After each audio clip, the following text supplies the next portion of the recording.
Ayan, how would I describe my coping strategies? Siguro kapag nag-i-interview, kapag during discussion, tapos kasi student-centered nga tayo, tanong ako ng tanong sa mga bata. And matalino naman kasi yung bata, and taas ng taas ng kamay, hanggang sa tinatawag ko na siya ng tinatawag, hanggang maubos yung kanyang, yung idea.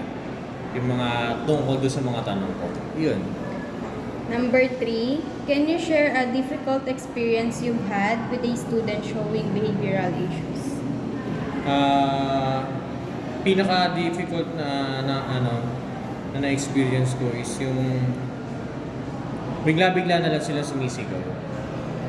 Like kapag magbabati ng good morning, ang haba, tumitili sila bigla. Ganon. Legit yun. Okay. Number 4, what strategies do you use to handle classroom behavior successfully?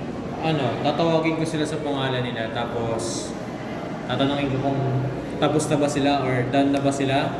Tapos, ayun, lalapitan ko, tapos kakausapin ko kung tama ba yung ginawa or ginagawa nila. Tapos magsasorry sila.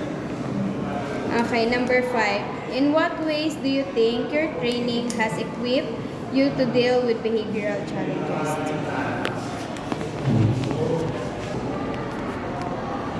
Ayun, lahat siguro nung tawag dito, yung na-encounter ko sa mga may behavioral issues, magagamit ko sa hinaharap bilang isang guro. Sila yung mga naging tawag dito,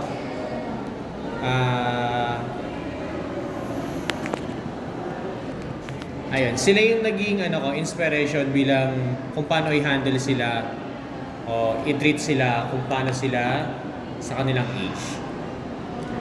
Number 6, how does your institution provide you support concerning behavioral issues? Ayun nga, yung itong NTC, since sila, inclusive education, lahat ang tingin nila sa bata, pantay-pantay. And nakakatuwa yung ganung idea kasi nga walang batang nalileft. Yun lang.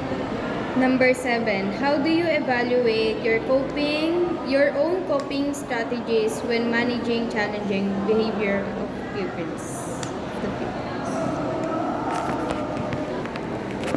Ayun nga, ini-evaluate after ng siguro pagtuturo ko sa buong araw, pag-uwi, tapos iisipin ko na naman kung paano ba dapat i-deal, or nag-evaluate ako pag-uwi. Ganito pala dapat sila i-deal, hindi yung basta-basta na lang papagalitan mo nang hindi mo kinikilala yung bata. Yan lang. Okay, number 8, what do you believe is the significance of empathy in handling pupils with behavioral issues?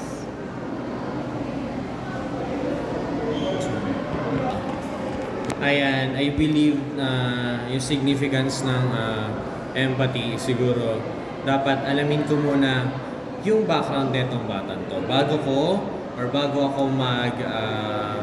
bigay ng mga magsalita sa kanila sa pag-uugali nila. As a teacher, kailangan ko talagang intindihin yan. Number 9, could you provide an example where working together with collegios assisted in resolving a behavioral problem?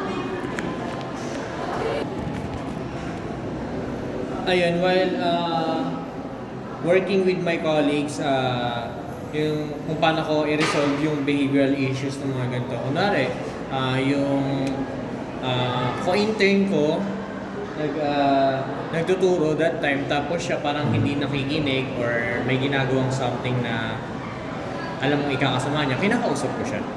And then, ask ko kung bakit na ginagawa ba to. Yung pinaka-ginagawa ko kasi, tinatanong ko siya, it is good or bad? And then, alam niya naman yung sagot, alam niya naman yung tama at mali. Tapos, ayun, nananahimik na lang siya. Number 10, what other resources or training could improve your capacity to assist these pupils? Ayun nga, syempre as a teacher, hindi lang naman puro dapat tayo nagpo-focus dun sa bata. No, dapat kinikilala din natin yung background nila, lalo na yung magulang nila, lalo na kapag nagkikita or nagkakaroon ng parent-teacher meeting, no? Doon, pwede kong tanongin individually yung parents na may anak na kunwari may anak na behavioral issue, ganun. Tatanungin ko sila kung bakit ba ganito, ano ba dapat yung gawin ko para sa susunod na kapag wala sila sa tabi ng anak nila, alam ko kung anong gagawin as a teacher. Thank you.